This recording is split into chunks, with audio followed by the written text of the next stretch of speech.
ईश्वर का अर्थ है, ईश्वर का अर्थ है एक चेतना, एक लोक, एक ऐसा प्रकाश जिससे ये संसार चल रहा, शरीर चल रहा है। ये ईश्वर का अर्थ है, ये आत्मा का अर्थ है। ये लोक एक दीपक के अंदर जलती है। ये आत्मा एक घर के अंदर होती है, एक शरीर के अंदर होती है, एक दीपक के अंदर आत्मा होती है। ये शरीर हमारा दीपक स्वरूप है, ये शरीर हमारा घर का एक रूप है। इसमें एक लौ जलती है। ये शरीर, ये घर एक दीपक रूप है। इसमें एक लौ जलती है, इसमें एक ईश्वर, एक आत्मा रहती है। वो लो, वो आत्मा ही तुम्हारे घर की चेतना है, उजाला है। तो हम जो घर के अंदर दीपक जलाते हैं उसका अर्थ ही ईश्वर में है, बशर्ते कि उसमें हर चीज शुद्ध हो। एक तो दीपक बिल्कुल चमचमाता होना चाहिए, बिल्कुल चमचमाता होना चाहिए। उसमें जरा भी काला पीला कोई धब्बा या काली यानी कुछ ऐसा नहीं होना चाहिए।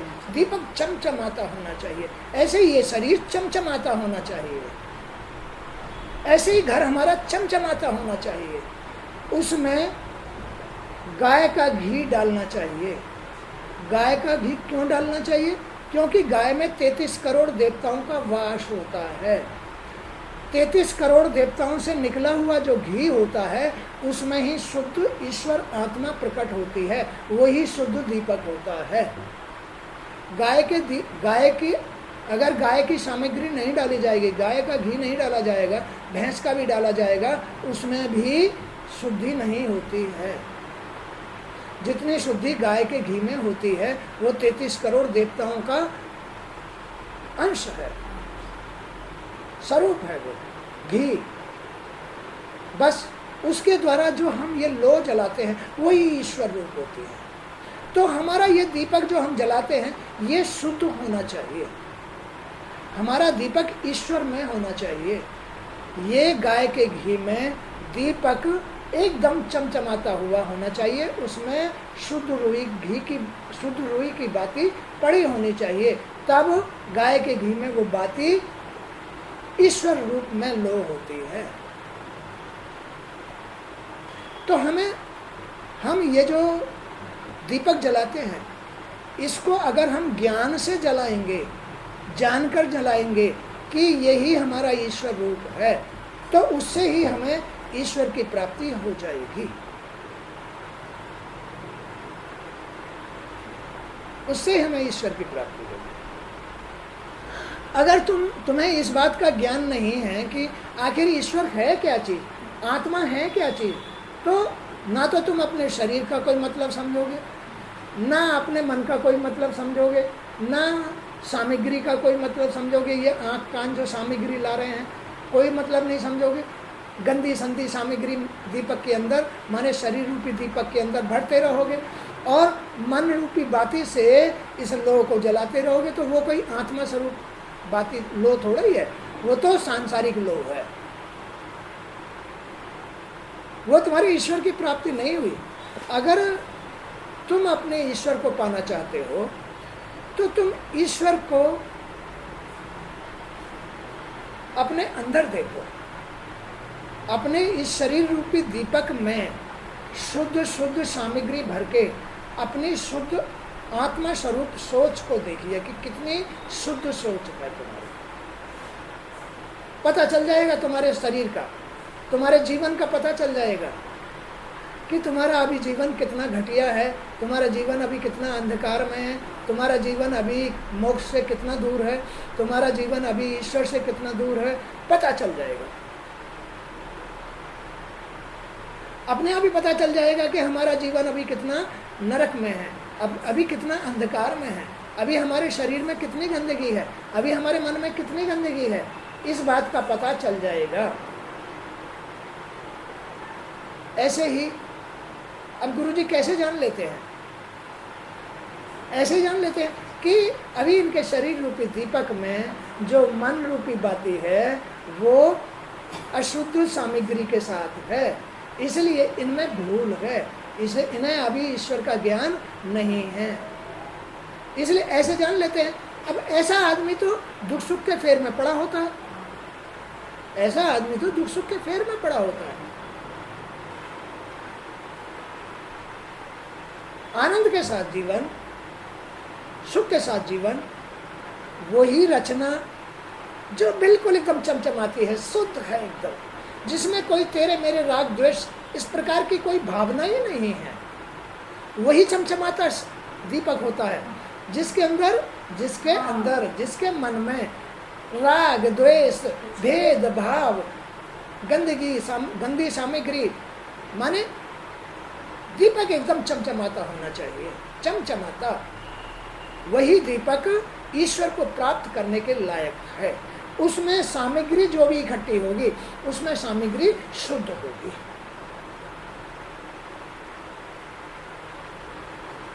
बस उसके पास है वो ईश्वर रूप ज्योति, आत्म स्वरूप ज्योति, उसका तो उसी समय से कल्याण हो गया जिसने अपना जीवन इस प्रकार का बना लिया, जो किसी से कोई मतलब वास्ता ही नहीं रखता, कुकर्मों से, बुराइयों से, गंदगी से, किसी के कर्म से, किसी के लेने देने से कोई वास्ता ही नहीं रखता, उसका शरीर चमचमाता है, उसका शरीर इंद्रियों के साथ शुद्ध सामग्री लाता है, उसका मन शुद्ध होता है, उसके शरीर रूपी दीपक में जो सामग्री है वो है गाय के घी की, वो गाय का घी है, शुद्ध घी है, उसमें ईश्वर रूप आत्मा चमकेगी।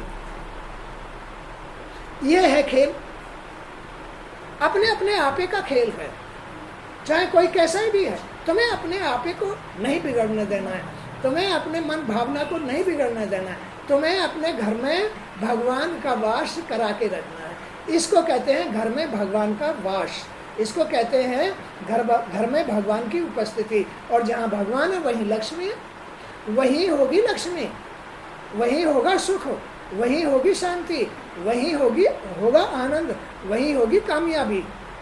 इससे परे न शांति है न लक्ष्मी है। ये तो धन है, ये धन कभी भी किसी का भला नहीं चाहता है, ये हमेशा घर को गंदा करता है, इससे अभिमान चढ़ता है, इससे बच्चे बर्बाद होते हैं। बस साईं इतना दीजिए जामे कुटुंब समार, साईं इतना दीजिए जामे कुटुंब समार, मैं भी भूखा ना रहूं तू भी भूखा ना जा। तो ईश्वर से सिर्फ इतनी उम्मीद रखो, ईश्वर से अगर तुमने ज़्यादा उम्मीद रखी तो तुम्हारा घर बिगड़ जाएगा, भगवान तुमसे दूर हो जाएगा। ऐसा सिस्टम है ये आत्मीय सिस्टम है, ये ईश्वर में है। और ये ईश्वर में कब रह सकता है? जब इस बात का ख्याल रखा जाए कि मेरा शरीर रूपी दीपक एकदम क्लीन होना चाहिए, चमचमाता होना चाहिए, उसको इतना रगड़ो इतना मांझो, उसको इतना रगड़ो इतना मांझो कि उसमें से चमक निकली आए।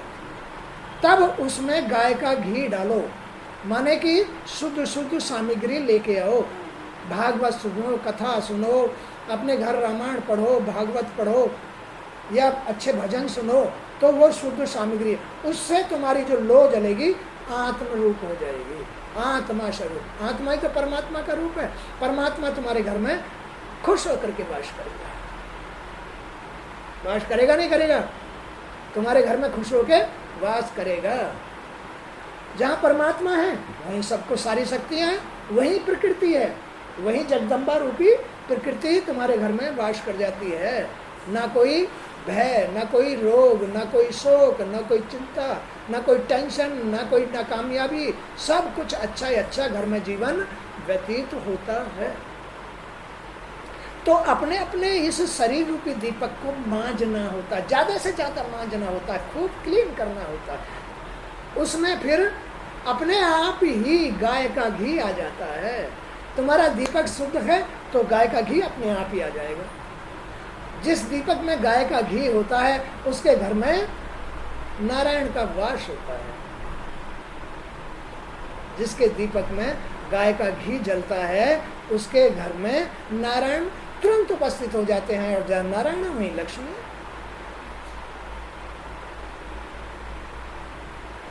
अब लोग बाग दीपक तो मांझते हैं, वैसे ही फुर फुर फुर फुर फुर उसकी चिकनाई हटाई, काला पीला हुआ रहता है, अच्छा नहीं लगता ना। तो फिर ये काला पीला कैसे अच्छा लगेगा? ये भी तो काला पीला अच्छा नहीं लगेगा है। जिसके अंदर भेदभाव है, जिसके अंदर राग द्वेष है, जिसके अंदर तेरे मेरे की बात है, जिसमें जो है छल है, कपट है, बेईमानी है, वो दीपक कैसे अच्छा लगेगा? उसके घर में कभी लक्ष्मी का वास नहीं होता है, उसके घर में दरिद्रता का वास। दरिद्रता किसको कहते हैं? दरिद्रता कहते हैं अनाप शनाप इधर उधर से पैसा आएगा, उसको दरिद्रता कहते हैं। हाँ, इधर उधर से पैसा आएगा और वो बुद्धि भ्रष्ट करेगा, वो बच्चों को बिगाड़ेगा, पागल बनाएगा और घर को नरक में डाल देगा। इसको दरिद्रता कहते हैं। दरिद्रता इसको नहीं कहते हैं। दरिद्रता में तो टोटे आते हैं। माने किसके टोटे आते हैं? मोक्ष का टोटा आता है, ईश्वर की प्राप्ति का टोटा आता है, सुख का, शांति का, आनंद का, इनका सबका टोटा आ जाता है। ये तो सिर्फ ईश्वर में है, बाकी सब घाटा है, बाकी सब नरक है। तो नरक ही दरिद्रता है, उसके पास कुछ नहीं है, सब कुछ उसके पास है जिसका मन शांत रहता है, जिसका मन शुद्ध रहता है, जिसकी सोच शुद्ध रहती है, उसके पास है सब कुछ।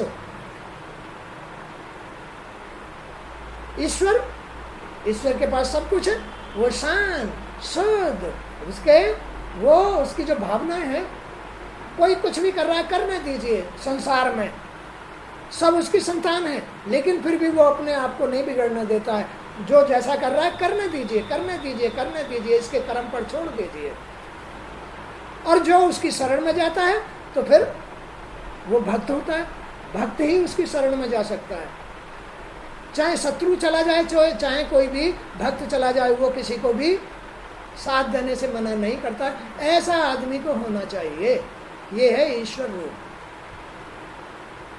ये है ईश्वर में। यही प्रश्न यहाँ पूछा। एक बार देव ऋषि नारद ने भगवान नारायण से मनुष्यों के कल्याण के लिए यही प्रश्न पूछा। तब भगवान ने उनसे कहा, नारद जी, एक बार ब्रह्मा जी के मानस पुत्रों के मध्य इस विषय पर चर्चा हुई थी कि आखिर आदमी क्यों बिगड़ रहा है, उनके कल्याण के लिए क्या करना चाहिए। तो ब्रह्म क्या है, ब्रह्म क्या है, ये प्रश्न उठा कि आखिर ब्रह्म है क्या। अपने अपने आपे के अंदर ईश्वर की चाह क्यों है, ईश्वर की जरूरत इतनी क्यों है, ईश्वर क्या दे देता है ऐसा, ईश्वर में आदमी कैसा हो जाता है। इसके हम लोग ऋषि मुनि, वेद ज्ञानी, गुरु ज्ञानी, सब लोग ईश्वर हमें मिल जाए, उसकी इतनी तमन्ना क्यों है, क्यों। और मूर्ख आदमी ईश्वर से दूर क्यों चला जाता है, ये प्रश्न उठे सभा के अंदर। तो अभी जो बात मैंने तुम्हें समझाई कि ईश्वर तुम्हें शांति देता है, ईश्वर तुम्हें आनंद देता है, ईश्वर तुम्हें सुख देता है, ईश्वर तुम्हें मोक्ष देता है, ईश्वर तुम्हें अपना साथ दे करके तुम्हें भरपूर रखता है, कभी भूखा नहीं रहने देता है। ये ईश्वर स्वरूप तुम्हारी आत्मा का चमत्कार है। अब यही चीज ईश्वर से विमुख क्यों हो जाती है, उसमें क्या होता है, ईश्वर क्यों छुप जाता है। जब ये भेद में, जब ये राग द्वेष में, जब ये अशुद्ध, काला पीला, उल्टा सीधा, लड़ाकू, ए वो फलाना ढमका, तब उसका मन भाव बुद्धि विचार ईश्वर में न रह करके संसार में, भाई झूठ बोल के कमा के लाओ, छल करके, बेईमानी करके, इसका ले लो, इसकी संपत्ति फलाना, माँ बाप की सेवा दूर, कुछ नहीं है ये माँ बाप आपकी सेवा। इन सब सच्चाइयों से विमुख हो जाता है, सच्चाई से विमुख हो जाता है और झूठ का सहारा लेकर के नरक में जाता रहता है। वो पैसा तो ले आएगा कमा करके, धन तो ले आएगा कमा करके, सेब संतरे तो खा लेगा, उन्हें खर्च तो कर लेगा, लेकिन आनंद नहीं आएगा, हवस की खोपड़ी आशा तृष्णा नहीं मिटेगी।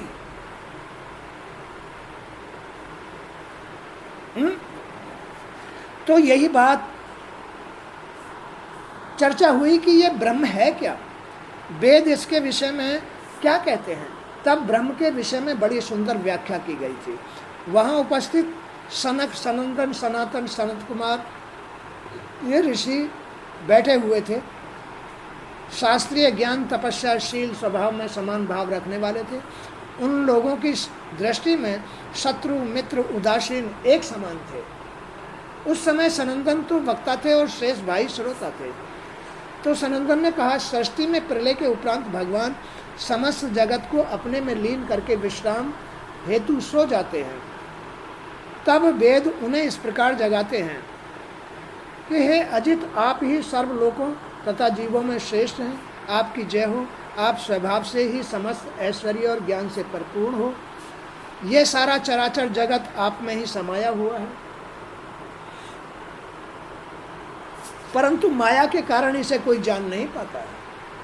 हे प्रभु, ये चराचर जगत आप में ही समाया हुआ है, लेकिन माया अज्ञानता के कारण कोई इसका महत्व समझ नहीं पाता है।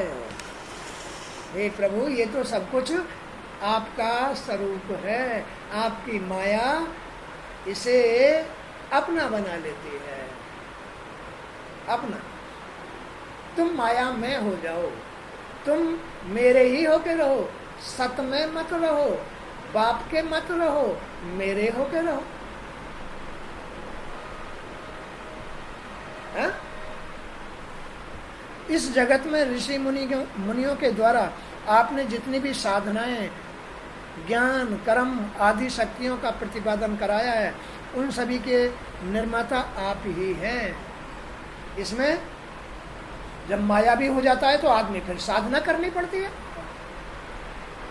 साधना करनी पड़ती है, तप करना पड़ता है ना, और अपने आप को खाने, संगति, है ना, इन सब से त्याग करना पड़ता है, बुराइयों से त्याग करना पड़ता है, कुकर्मों से त्याग करना पड़ता है, बुरी खाने पीने की वस्तुओं से को त्यागना पड़ता है, बुरी संगतियों को त्यागना पड़ता है, साधना करनी पड़ती है ना, इन बुराइयों से, संसार से दूर जाना पड़ता है। तब जा करके साधना से वो अपने दीपक को मांझ पाता है, दीपक रूपी शरीर को मांझ पाता है। तब उसका मन रूपी दीपक शुद्ध शुद्ध शुद्ध घी की सामग्री, गाय के घी की सामग्री उस दीपक में डाल करके जलने लगता है। बस वही है ब्रह्म, वही है आत्मा, वही है आनंदित पुरुष, वही है योगी, वही है सफल आदमी, वही है, उसका जीवन सफल है, वो जीते जी मोक्ष हो जाता है।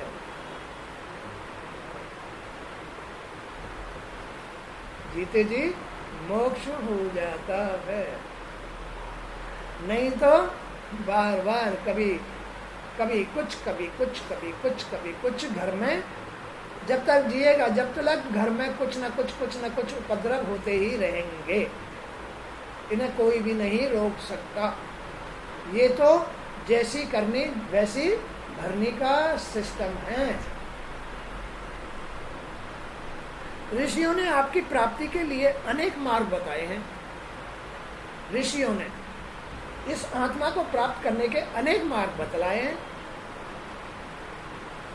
चाहे एकलव्य ने तो एक मिट्टी की डली को भगवान मान करके, गुरु मान करके सारी शस्त्र विद्या सीख ली थी। इसी में से उनका आदर करते थे, उस मिट्टी की डली का आदर करते थे, उसको ही ईश्वर मानते थे। उनकी जैसे वो ही आदेश कर रहे हों, उन्हीं के अनुसार आदेश से वो जल्दी उठते, शौच जाते, स्नान करते, साधना करते, बुरी चीज़ों को त्यागते, बुरी बातों को त्यागते, उनको भगवान मान करके। तो ऋषियों ने आपकी प्राप्ति के लिए अनेक मार्ग बतलाए हैं।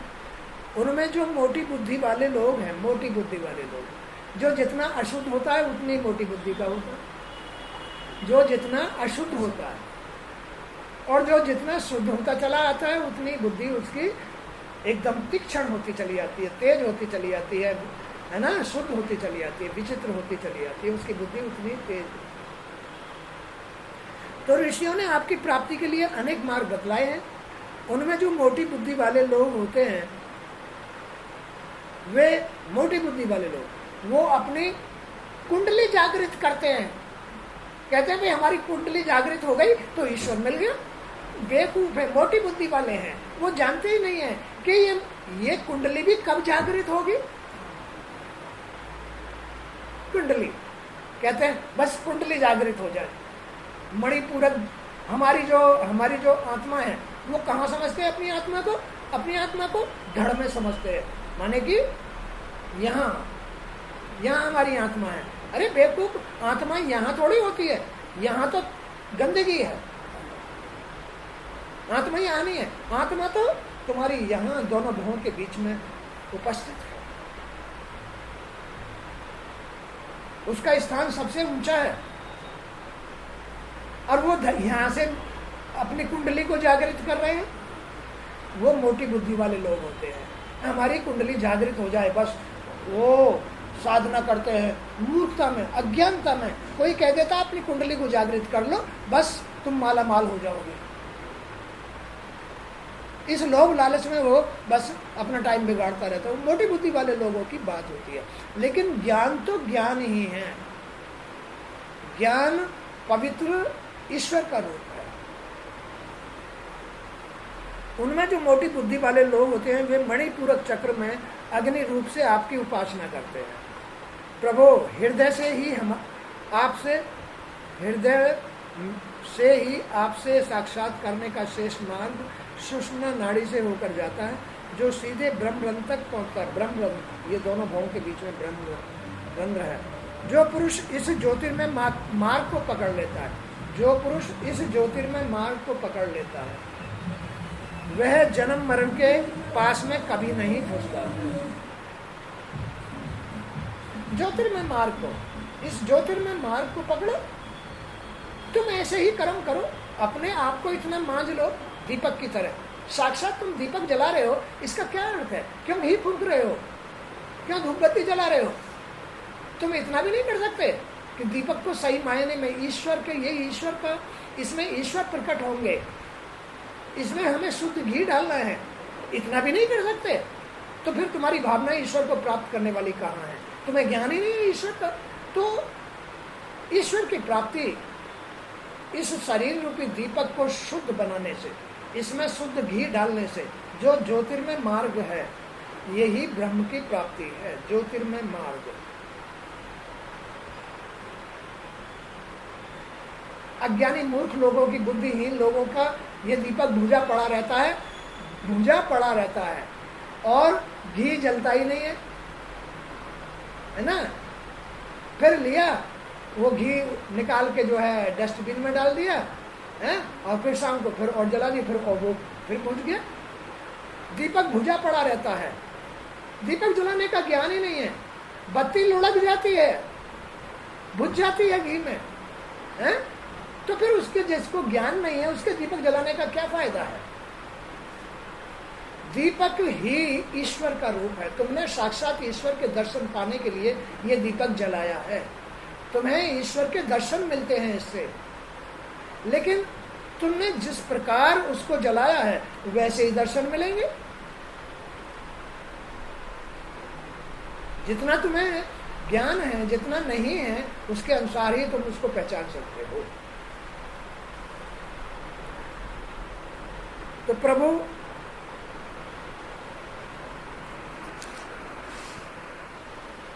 प्राणियों के जीवन की सफलता इसी में है कि वे सदैव आपकी लीलाओं का भजन सुने। प्राणियों की जीवन की सफलता इसी में है कि वो अपना काम करें शुद्ध तरीके से और आपके भजन सुने, इसके अंदर आपकी लीलाएं सुने और भागवत सुने। कहीं गंदी जगह न जाएं, कहीं गंदी बातें ना करें, कहीं भेदभाव की या तेरे मेरे की बात ना करें, उसको उतना ही कष्ट होगा। तो प्राणियों के जीवन की सफलता इसी में है कि वे सदैव आपकी लीलाओं का भजन सुने, जिससे कि ये दीपक शुद्ध हो जाए। जिससे ये है दीपक को खूब रगड़ रगड़ के धोना। जब तक दीपक को रगड़ रगड़ के नहीं चमकाओगे, ये चमकेगा भगवान की लीला सुनने से, भगवान के भजन सुनने से ये चमकेगा। इधर उधर की बात करने से ये और गंदा होगा। तो प्राणियों के जीवन की सफलता इसी में है कि वे सदैव आपकी लीलाओं का भजन सुने और दूसरों को सुनाएं, खुद सुने और दूसरों को सुनाएं। मनुष्य को आपके अस्तित्व के कारण ही अन्न में, प्राण में, मनो में, विज्ञान में, आनंद में, इन 5 कोशों का अनुभव इस शरीर में होता है। क्या? अन्न में भूख लगती है, प्राण में प्राण आ जा रहे हैं इसका, मनो में मन बन रहा है, विज्ञान में, ज्ञान में, आनंद में, ये 5 कोश आदमी को इसी में दिखाई देते हैं। बोलो दिखाई देते हैं? नहीं। भूख लगती है, प्राण आते जाते हैं, ज्ञान और क्या है, मन, ये सब तुम्हें इस शरीर के अंदर ही दिखाई देते हैं। ये तुम्हारे शुद्ध होने चाहिए। कब होंगे शुद्ध? जब ये शरीर रूपी दीपक चमचमा रहा होगा, उसमें गाय का दीपक, गाय का घी पड़ा होगा और शुद्ध रूही की बाती, शुद्ध मन की बाती पड़ी होगी। तब वो इन चीज़ों को अन्न में, प्राण में, मनो में, विज्ञान में, आनंद में जीवन हो जाएगा। माने कि अन्न की कमी नहीं रहेगी उसके पास, चाहे भंडारे लगाओ। ऐसे पुरुष के अंदर अन्न की कमी नहीं रहती है, उसके अंदर ज्ञान की कमी नहीं रहती है। चाहे कितना ही भी ज्ञान बांट लो, चाहे कितना ही भी अन्न बांट लो, मनो में उसके पास शुद्ध मन की कमी नहीं रहती है। आनंद में उनके पास, ऐसे आदमी के पास आनंद की कमी नहीं रहती। इन 5 कोशों का आदमी अपने अंदर ही अनुभव करता है। लेकिन ये अनुभव किसको होगा? जो शरीर रूपी दीपक को खूब मांजेगा। कैसे मांजेगा? भजन सुनो भगवान के, भागवत सुनो भगवान की, अपने आप ही ये साफ हो जाएगा। तुम्हारे साफ करने से साफ नहीं होगा, ये अपने आप साफ नहीं होगा। भजन सुनो, भागवत सुनो, भगवान की शरण जाओ, गुरुओं की शरण जाओ, तो वो तुम्हें भागवत सुना करके साफ कर देंगे। तो इन 5 कोशों का अनुभव इस शरीर में ही होता है। इन 5 कोशों में आप ही तो विद्वान हैं। किस किस में? अन्न में, प्राण में, ज्ञान में, मन में, इनमें, आनंद में, इनमें तुम ही तो विद्वान हो। कौन? तुम माने ये ज्योति ही 5 कोशों में विद्वान है। अन्न में, प्राण में, ज्ञान में, आनंद में, इनमें तुम ही तो विद्वान हो। अब तुमने अगर ऐसा रूप धारण किया हुआ है, कैसा? काल का, तो उत्पात करेगा, वहां ईश्वर नहीं होता है ना। ये जब ज्योति तुमने बुझा रखी है, अज्ञानता में है, तो फिर वहां अन्न में, प्राण में दिक्कत आएगी। अन्न की भी दिक्कत आएगी, प्राणों की भी दिक्कत आएगी, ज्ञान की भी दिक्कत आएगी, आनंद की भी दिक्कत आएगी। सब छिन जाएगा। जहां तुम नहीं हो वहां ये नहीं है, वहां अनुभव नहीं होता है। बोलो बात सही है? वहां इन 5 का अनुभव नहीं होता। वहां भंडारे नहीं लग सकते, वहां ज्ञान नहीं हो सकता, ज्ञान नहीं बांट सकता, वहां उसका मन शुद्ध नहीं रह सकता, जहां उसका दीपक बुझा पड़ा है। कैसे बुझ जाता है ये तुमने सीख लिया, बताओ कैसे बुझ जाता है? जिसका दीपक गंदा है, जिसके दीपक में घी अच्छा नहीं है, जिसके मन रूपी बाती अच्छी नहीं है, रजाई में से निकाली रोई और बाती लगा दी, है ना, तो वो उससे ईश्वर नहीं मिलता है। शुद्ध रुई की बाती होनी चाहिए, गाय का घी होना चाहिए, दीपक खूब मजा धुला होना चाहिए, तब उसमें लो ईश्वर की का रूप होती है, आत्म स्वरूप होती है। अपना दीपक जलाओ तो ध्यान रखो, अपना दीपक जलाओ, शरीर, ये शरीर रूपी जो दीपक है, इसको अगर तुम्हें ईश्वर की प्राप्ति करनी है तो ये सब कुछ करना पड़ेगा। तब तुम्हारा अन्न में, प्राण में, ज्ञान में, आनंद में जीवन हो जाएगा। बोलो, हो जाएगा नहीं हो जाएगा? तो यहाँ यही बात बताई है, मनुष्य को आपके अस्तित्व के कारण ही, भगवान के अस्तित्व के कारण ही अन्न में, प्राण में, मनो में, विज्ञान में, आनंद में, इन 5 कोशों का अनुभव इस शरीर में होता है।